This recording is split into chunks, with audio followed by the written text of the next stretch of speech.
जय माता दी दोस्तों, राधे राधे, जय श्री कृष्णा। कैसे हैं आप सब दोस्तों? आगे ऋषियों को बताते हुए सुत जी ने कहा, फिर राजागण के जिज्ञासा करने पर अनंत ने तपस्या के द्वारा माया का निवारण और इंद्रियों के निग्रह का प्रसंग कहा। वे बोले, मैं वन में पुनः जाकर विधिवत तप करने लगा, तो भी अपनी इंद्रियों और मन का निग्रह नहीं कर पाया।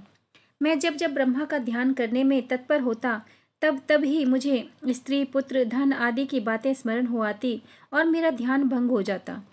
इस प्रकार स्त्री, पुत्र तथा धन आदि का स्मरण होते ही मेरी अंतरात्मा दुख, शोक और भय आदि से व्याकुल हो जाती। इस प्रकार ध्यान में बाधा उपस्थित हो गई। तत्पश्चात मैं भक्ति सहित भगवान केशव का पूजन, कलिकुल नाशक कल की रूप श्री कृष्ण के दर्शनार्थ यहाँ उपस्थित हुआ। यहीं आकर निराकार ईश्वर के रूप में मुझे दर्शन हुआ। चरण रहित परमात्मा के चरण स्पर्श का सौभाग्य प्राप्त हुआ और प्रभु की वाणी सुनाई दी। यह कहकर अत्यंत हर्षित हुए मुनिवर अनंत पद्म पत्राक्ष एवं पद्मा के पति भगवान कल्की को नमस्कार करके वहां से चले गए।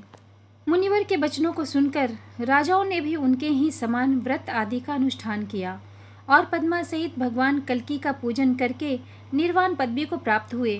फिर शुक बोला, अनंत की इस कथा के पढ़ने से अज्ञान रूपी अंधकार दूर होता है तथा भव माया से छुटकारा होकर संसार बंधन से मोक्ष की प्राप्ति होती है। जो धर्मात्मा पुरुष विष्णु की सेवा में तत्पर रहकर भी वासना जनित भव सिंधु में गोते लगाते रहते हैं, वे इस प्रसंग के द्वारा अभेद ज्ञान स्वरूप उलसित हुई तीक्ष्ण तलवार को धारण करके हरि भक्ति रूपी दुर्ग के आश्रय में स्थित होकर काम, लोभ, मोह, मद और मात्सर्य रूप अपने 6 शत्रुओं पर विजय प्राप्त कर लेते हैं। सुत जी बोले, फिर जब वे राजागण चले गए तब भगवान कल्की ने पद्मा और सेना के सहित सिंघल द्वीप में प्रस्थान करने का विचार किया। जब इंद्र ने उनका यह अभिप्राय जाना तब उसने उसी समय विश्वकर्मा को अपने पास बुलाकर कहा। इंद्र बोला, हे विश्वकर्मन, तुम संभल ग्राम में जाकर स्वर्ण की अट्टालिकाओं से युक्त सुंदर भवन और उद्यान आदि का निर्माण करो और उन्हें रत्न, स्फटिक तथा वैदुर्य आदि विविध प्रकार की मणियों से जड़कर अपना शिल्प नैपुण्य दिखाओ। इंद्र के वचन सुनकर विश्वकर्मा अपना कल्याण जानता हुआ संभल ग्राम पहुंचा और वहां उन्होंने पद्मापति के निमित्त स्वस्ति आदि मंगल चिन्हों से युक्त सुंदर भवन आदि का निर्माण किया। हंस, सिंह, गरुड़ आदि की आकृति से युक्त अनेक प्रकार के गृह बनाए गए। विविध प्रकार के वन लताओं से युक्त उद्यान, सरोवर आदि से समन्वित होने के कारण वह संभल ग्राम अमरावती के समान शोभा पाने लगा। इधर भगवान कल्की सेना सहित सिंघल द्वीप की कारुमती नगरी से निकलकर समुद्र तट पर आए। अपनी रानी कौमुदी के साथ राजा बृहद्रथ स्नेह से कातर हो गए और उन्होंने पद्मा सहित पद्मनाथ को 10,000 हाथी, 1,00,000 घोड़े, 2,000 रथ, 200 दासियां और विविध प्रकार के वस्त्र रत्नादि भक्ति सहित दिए और आंखों में स्नेह के आंसू भरकर अपनी पुत्री और जामाता को अपलक देखते रहे। फिर राजा बृहद्रथ ने अपनी पुत्री और जामाता को विदा किया और स्वयं पति नगरी में लौट आए। फिर कल्की जी ने सेना सहित समुद्र में स्नान किया और तभी वहां एक श्रृंगाल उस स्तंभित हुए जल पर होता हुआ पार चला गया। जब कल्की जी ने इस प्रकार जल को स्तंभित हुआ देखा तो वे अपनी सेना और वाहन आदि के सहित समुद्र के जल पर चलते हुए पार हो गए। समुद्र के पार पहुंचकर उन्होंने शुक के प्रति कहा, हे शुक, तुम संभल ग्राम स्थित मेरे घर पर जाओ। देवराज इंद्र की आज्ञा से मेरा प्रिय करने के लिए वहां विश्वकर्मा ने अनेकों भवनों का निर्माण किया है। तुम वहां जाकर मेरे माता पिता और जाति बंधुओं को मेरा कुशल समाचार देकर विवाह आदि का प्रसंग उन्हें बताना। हे शुक, तुम आगे आगे संभल ग्राम पहुंचो, मैं भी सेना सहित पीछे से आ रहा हूँ। कल्की जी के वचन सुनकर वह शुक आकाश मार्ग से संभल ग्राम जा पहुंचा।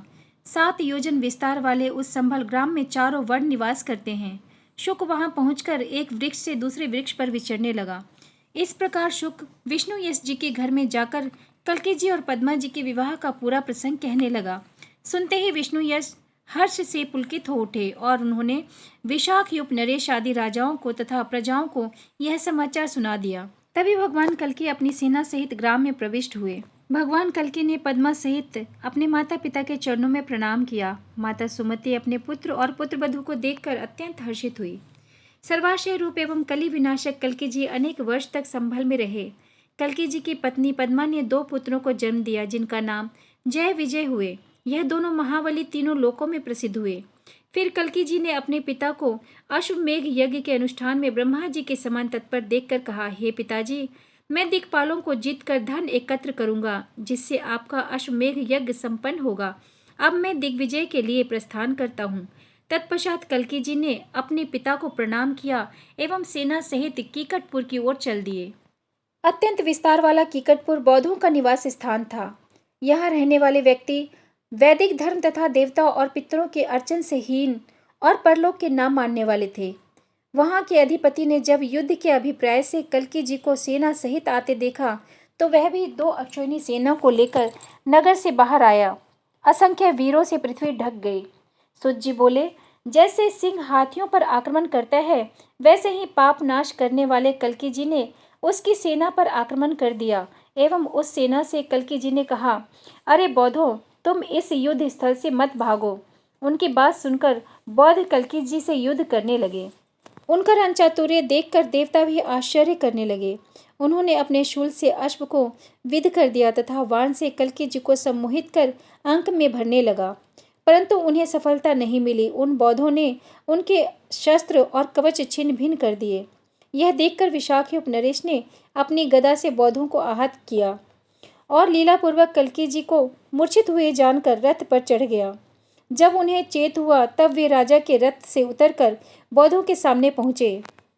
कल्की जी का अश्व भी शूल की वेदना को भूलकर युद्ध भूमि में कूद पड़ा और क्रोधपूर्वक बौद्धों की हजारों सेनाओं को मारने लगा। फिर कल्की जी ने बौद्धों से कहा कि अब तुम मेरे वाणों से आहत होकर अभी परलोक को प्राप्त होगे, तब तुम लोगों का साथ कोई भी नहीं देगा। इसलिए अब तुम लोग अपने बंधु बांधवों को याद कर लो और उनका मुख देख लो। कल्की जी के ये वचन सुनकर सारे बौद्ध हंस पड़े और हंसकर बोले, हम बौद्धगण प्रत्यक्ष के अतिरिक्त अन्य कुछ भी नहीं मानते। हमारा शास्त्र क्या कहता है कि हम अदृष्ट को नष्ट कर देंगे। यदि तुम दैव रूप हो तो हम तुम्हारे सामने खड़े हैं। यदि तुम हमें आहत करोगे तो क्या हम बौद्ध तुम्हें छोड़ देंगे? यह कहकर बौद्ध ने कल्की जी पर तीक्ष्ण बाणों का प्रहार किया, परंतु बौद्ध द्वारा किया गया प्रहार कल्की जी के पास जाकर निस्तेज हो गया।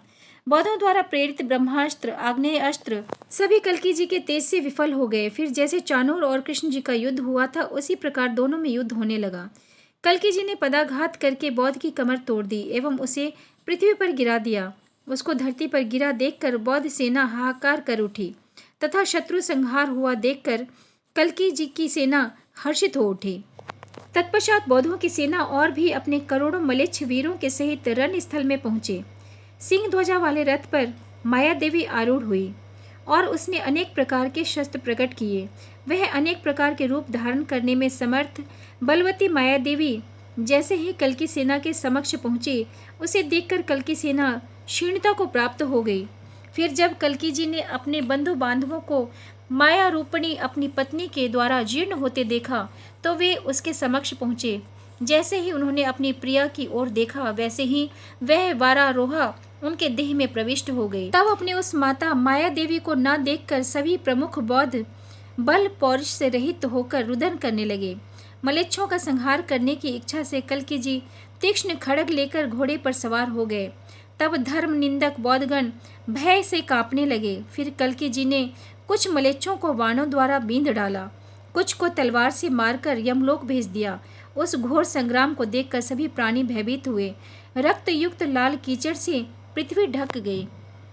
उन मलेच्छों के रूपवती बलवती पतिव्रता स्त्रियां भी संतान सुख की और उनके आशय की कामना छोड़कर अपने अपने पतियों के पास पहुंची। वह सब पति वियोग से व्याकुल हुई। ये स्त्रियां कल्की जी से युद्ध करने के लिए अग्रसर हुई। युद्ध की इच्छा वाली उन स्त्रियों का युद्ध करना सुनकर प्रसन्न हुए कल्की जी रथ पर चढ़कर अपने अनुचरों के साथ रणभूमि में पहुंचे।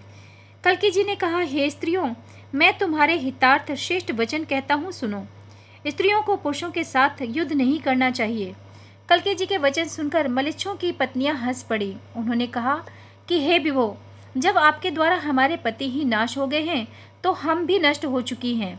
यह कहकर वह स्त्रियां कल्की जी को मारने के लिए तत्पर हुई। तब देवरूपी अस्त्र प्रकट होकर बोले, हे नारियों, हम जिस तेज के द्वारा जीवों का संहार करते हैं, वह तेज हमें जिनसे प्राप्त हुआ है वह सर्वमय ईश्वर यही है।